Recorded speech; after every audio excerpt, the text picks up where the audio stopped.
दहेज मुक्त शादी हमारे गुरुजी का उद्देश्य होता है कि दहेज मुक्त जो भी आज कुरीतियों के हिसाब से जो भी अत्याचार हो चुके हैं उनको कंट्रोल करना और शादी दहेज मुक्त शादी बहुत अच्छी तरह से होती है।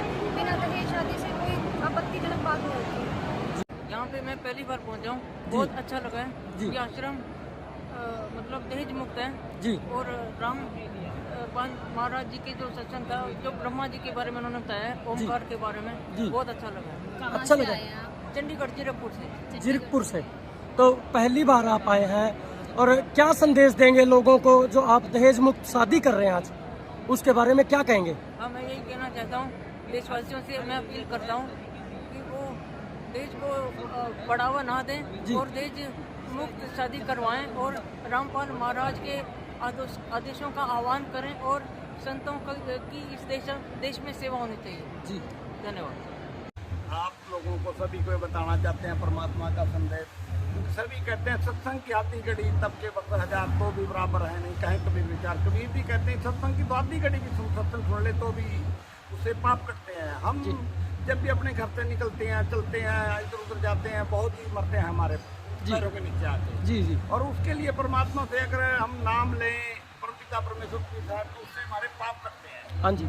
और जीव हत्या तो जन्म रोज हो ही रही है, तो इसलिए हमें पूर्ण परमात्मा की भक्ति करनी चाहिए और सत्संग को बार बार सुनना चाहिए, ताकि हमें सच्चाई का पता चले, सच्चाई क्या है और हम किस रास्ते जा रहे हैं और किसकी भक्ति करनी चाहिए और कौन देवी देवता है, कौन पूर्ण परमात्मा है। ये सारी बातों का ज्ञान यहाँ संत रामपाल जी महाराज के आश्रम में, सतलोक आश्रम कुरुक्षेत्र में दिया जाता है। संत रामपाल जी महाराज जी आज पूर्ण परमात्मा का ज्ञान देने वाले एक ही संत हैं पूरी पृथ्वी के ऊपर।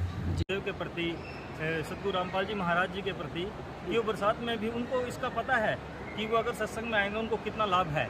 वो अपने इस सभी जो है संसारिक कार्यों को छोड़कर आज सत्संग श्रवण करने के लिए यहाँ पर पहुँचे हैं। और अगर गर्मी की बात करें तो यहाँ पर जो है आश्रम के द्वारा बढ़िया पंखों का बढ़िया व्यवस्था कर दी गई है, जिससे कि संगत को कोई परेशानी का सामना न करना पड़े जी।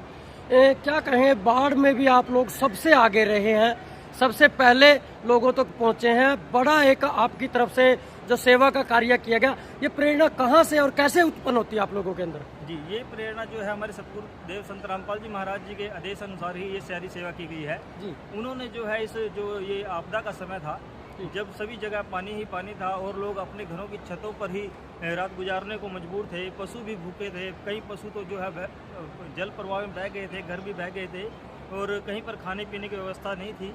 तो गुरुदेव जी का आदेश आया था कि इस आपदा के समय में कोई भी व्यक्ति भूखा न सोए, आश्रम की तरफ से उनको समय पे भोजन, दूध, दवाइयाँ, पानी इत्यादि सभी जो है वस्तुएं मुहैया कराई जाए, ये सेवा की जाए।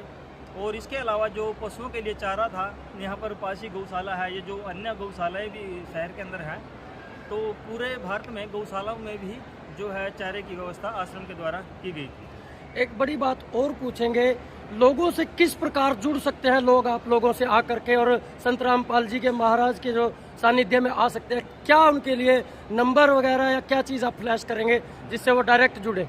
वैसे तो प्रतिदिन जो है 7:30 बजे विभिन्न टीवी चैनलों पर सतगुरुदेव जी का सत्संग आता है जी। लेकिन इसके अलावा हमारे पास जो ये देखिए सोशल मीडिया प्लेटफॉर्म है, इन पे जो है सर्च करके सतगुरुदेव जी का सत्संग सुना जा सकता है।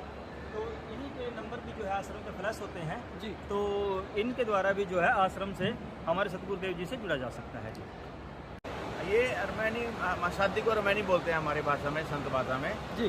तो इसमें असुर निकंदन अरमैनी पूरा इसका नाम है।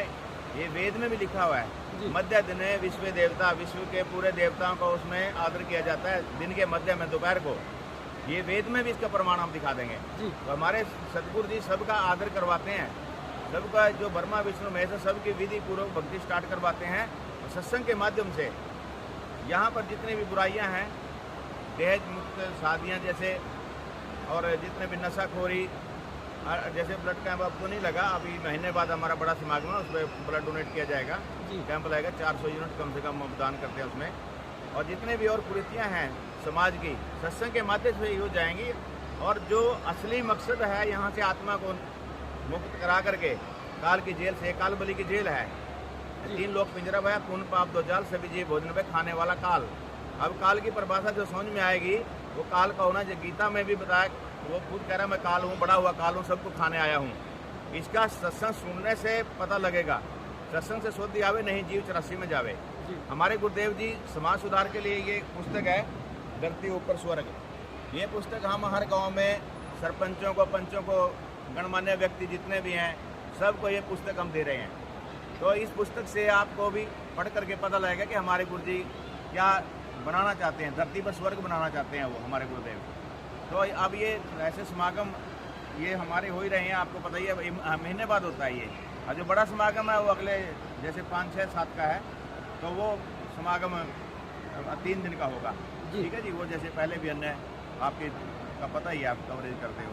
ठीक है जी।